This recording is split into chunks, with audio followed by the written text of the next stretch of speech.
eu queria saber a respeito desse Jairo, né, esse Jairinho, né, que você explicasse para nós quem ele é, filho de quem ele é, com quem que ele anda e por que que ele ligou para o governador, porque ele tem o telefone do governador e falou com o governador, né? Então, meio que para a gente entender quem é esse personagem e por que que a mãe do menino pode sim ter sofrido abusos que a gente nem imagina.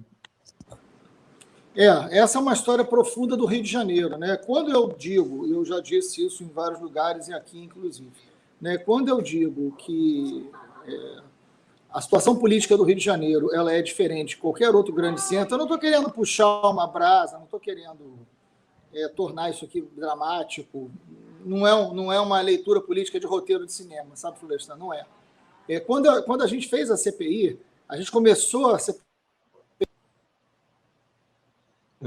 Falhou o áudio de novo, Freixo. O áudio de novo. Deve estar entrando na ligação, no telefone do Freixo. Agora sim. Voltou. Quando a gente fez a CPI, a gente começou com a seguinte frase. Isso foi em 2008. Crime, polícia e política não se separam mais no Rio. Eu vou repetir. Crime, polícia e política não se separam mais no Rio. Esta foi a frase que a gente partiu para explicar o que eram as milícias no Rio de Janeiro, né? E de 2008 para cá, isso só se acirrou. De 2008 para cá, isso veio, na verdade, num crescente muito grande. Hoje, 1 em cada 3 moradores do Rio vivem numa área que não vale a Constituição de 88, né? Então, esta relação entre crime, polícia, política, poder, tem um ingrediente novo que é o debate da religião. De lá para cá, isso se acirrou demais. O Jairinho, ele é um vereador jovem, né? É vereador há bastante tempo, se eu não me engano, são 4 mandatos, posso estar errado, mas são 4. Em 2008, ele era um vereador absolutamente insignificante, né? Ele era um vereador, né, muito pouco expressivo, eleito há pouco tempo, mas o pai dele era deputado estadual comigo, Coronel Jairo. É uma família tradicional de Bangu, ligado à Polícia Militar, muito ligado ao Cabral, e o Coronel Jairo, pai do Jairinho, foi preso na Operação Furna da Onça. Não sei se vocês vão lembrar, né? Que tinha a ver com loteamento de cargos do governo Cabral, Pezão, Detran, coisas que o Rio de Janeiro não resolveu ainda, diga-se de passagem, né? Ele é um dos investigados que foi preso, responde até hoje, está em prisão domiciliar, se não me engano, mas responde até hoje por esses crimes. E o Jairinho foi se tornando um vereador já na época do Eduardo Paes e foi no Crivella o líder do governo na Câmara, E sempre com discurso, todos eles base do Bolsonaro. O Coronel Jairo foi um dos coordenadores da campanha do Flávio Bolsonaro para prefeito em 2016.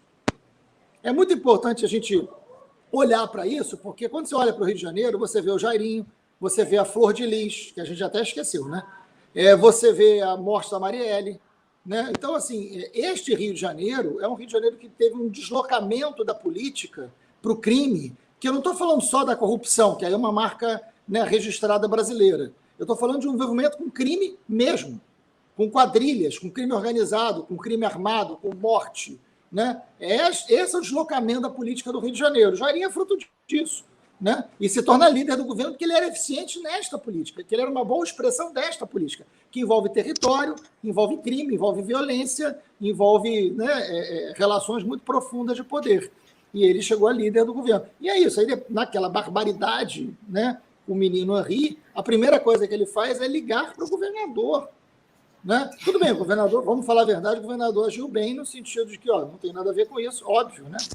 Mas o que ele queria era que o menino, que o Henri não passasse pelo IML, não fizesse laudo, né? Fosse dado como morte natural, portanto, não precisaria passar pelo IML, já sabendo que o menino tinha sido assassinado, evidentemente. Mas, enfim, o tráfico é um crime extremamente violento, armado, mas o tráfico, ele é um crime organizado territorialmente, localmente. Ele não tem projeto de poder, né? O poder é o poder da arma, o poder local, poder muito limitado. Mas tem que ser enfrentado, óbvio, é violento, é cruel, perverso, é tudo isso, né? Mas o tráfico no Rio nunca elegeu ninguém. Eu lembro da época que o irmão do Marcinho VP foi candidato a deputado e teve 5 mil, 6 mil votos e não foi eleito, né? Isso jamais aconteceria numa máfia, né? Então, é um exemplo muito claro disso. A milícia, como toda máfia, ela tem o braço opressor, ela tem o braço da violência, do crime, do homicídio, do justiçamento, né? Eu lembro que na época que a gente começou a investigar a milícia em 2008, eles matavam com um tiro de fuzil no rosto e deixavam o corpo na praça do local, né? Então, era uma coisa bem caricata, né, de justiçamento, né? Bem colonial, né? Tiradentes. E isso, de alguma maneira, a partir da CPI, eles mudaram, e começou o desaparecimento, né? Mas sempre muito violentos. Do outro lado, tem a assistência, como toda máfia. Uma coisa que a gente descobriu na CPI das milícias é que todo miliciano, todo dono de milícia era dono de centro social. Todos. Todos eram donos de centro social, né? Ou seja, eles tinham controle armado, eles tinham controle econômico e eles ofereciam cabeleireiro, dentista, salão de beleza, assistência social, cesta básica. Tinha um centro social que o miliciano era o dono, né? Vários. Aliás, em vários a gente descobria que no centro social era o lugar central do gatonete, que, aliás, é maravilhoso isso, né? Isso é o Rio de Janeiro, né? O lugar que o cara distribuía a assistência era o lugar que tinha a central de onde ele extorquia as pessoas, né? Para oferecer aquilo. O Rio não é para amador, né?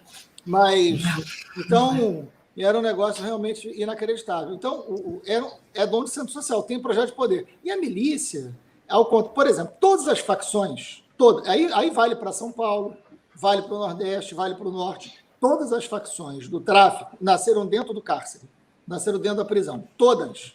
Nenhuma facção no Brasil inteiro, nenhuma facção nasceu numa favela ou numa periferia. Todas nasceram do caos carcerário.